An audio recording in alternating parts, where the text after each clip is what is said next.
Pesantren hari ini tumbuh pesat.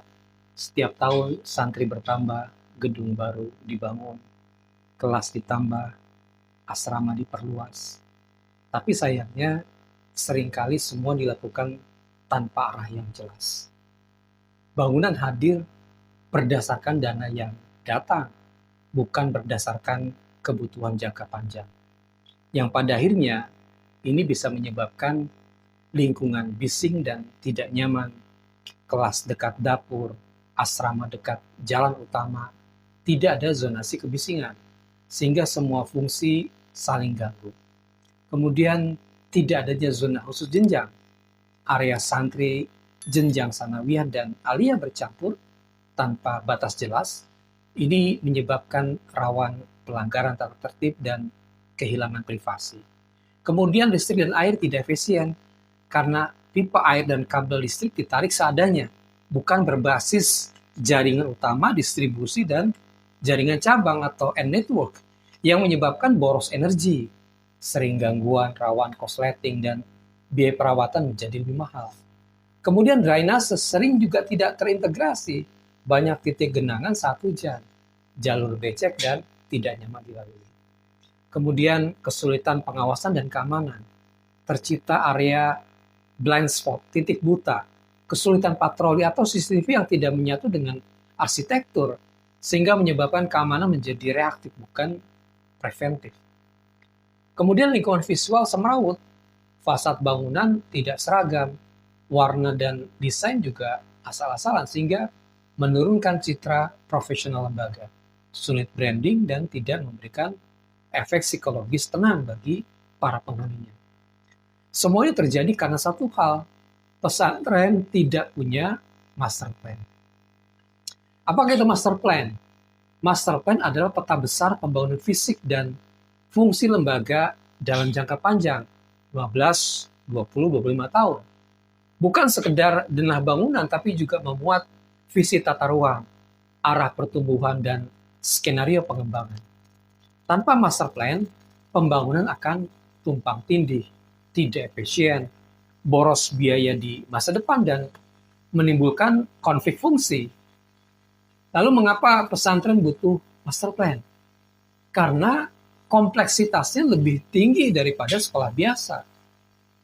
Di dalam kompleks pesantren pasti ada kelas, ada asrama santri, masjid, perpustakaan, dapur, kantin, tempat makan, juga ruang guru dan perkantoran, sarana olahraga, area sanitasi dan laundry, akses keluar masuk barang dan orang, serta adanya pemisahan zona, baik antar jenjang, putra-putri, dan juga tamu serta internal. Semua ini tidak bisa dibangun asal jadi, harus dipetakan sejak awal. Lalu apa yang harus disiapkan dalam master plan pesantren? Yang pertama adalah visi pesantren 15, 20, 25 tahun ke depan.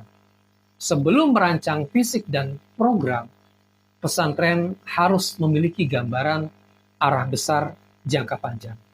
Beberapa pertanyaan panduan seperti ini misalnya. Apakah pesantren akan tetap berasrama penuh, full boarding school, atau membuka unit non-asrama? Kemudian apakah dalam 15 tahun ke depan akan dibuka kampus 2 atau cabang baru di daerah lain? Kemudian apakah akan menambah unit pendidikan seperti madrasah aliyah, ma'had ali, atau SMK berbasis pesantren? Apakah ingin menjadi pusat kaderisasi ulama, pusat tahfidz, atau pesantren berbasis kewirausahaan? Kemudian apakah akan membuka layanan pendidikan terbuka seperti adanya e-learning, kursus online, atau dakwah digital? Visi inilah yang akan menjadi dasar dalam penyusunan seluruh elemen master plan, mulai dari kebutuhan lahan, desain bangunan, rekrutmen SDM, hingga strategi pendanaan. Kemudian yang kedua, data real dan proyeksi jumlah santri.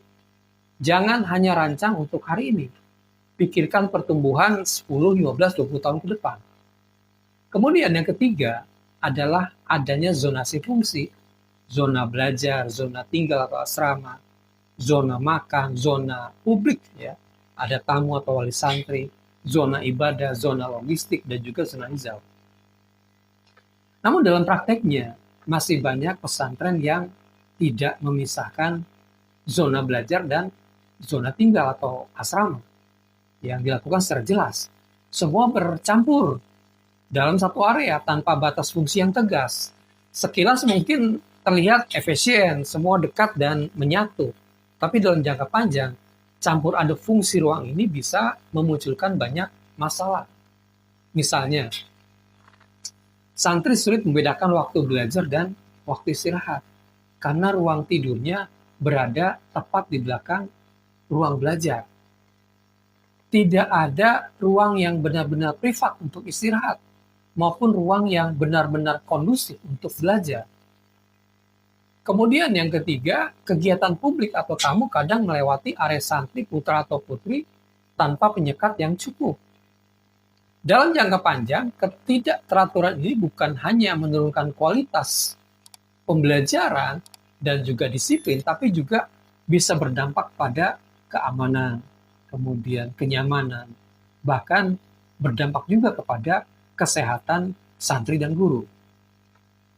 Itulah mengapa zonasi fungsi bukan sekedar urusan arsitektur, ia adalah bagian dari manajemen tata ruang yang mendukung budaya belajar, mendukung kedisiplinan, dan tumbuh kembang santri secara sehat dan teratur. Kemudian yang keempat, sirkulasi orang dan barang. Pisahkan jalur antara santri dan guru dengan kendaraan logistik.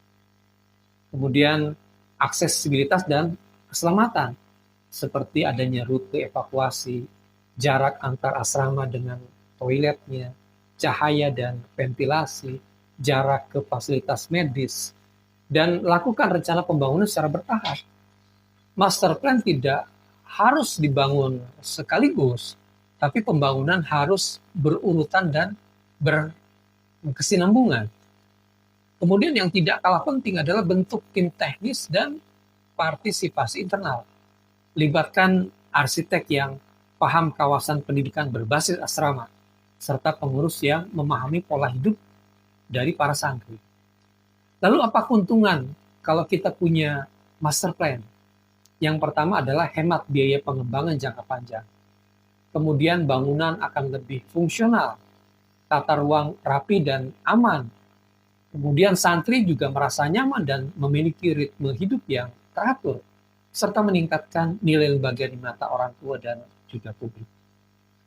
Sebaliknya, tanpa master plan akan menciptakan masalah. Mau renovasi, tapi bangunan terlalu rapat. Mau tambah unit, tapi tidak ada lahan yang tersisa.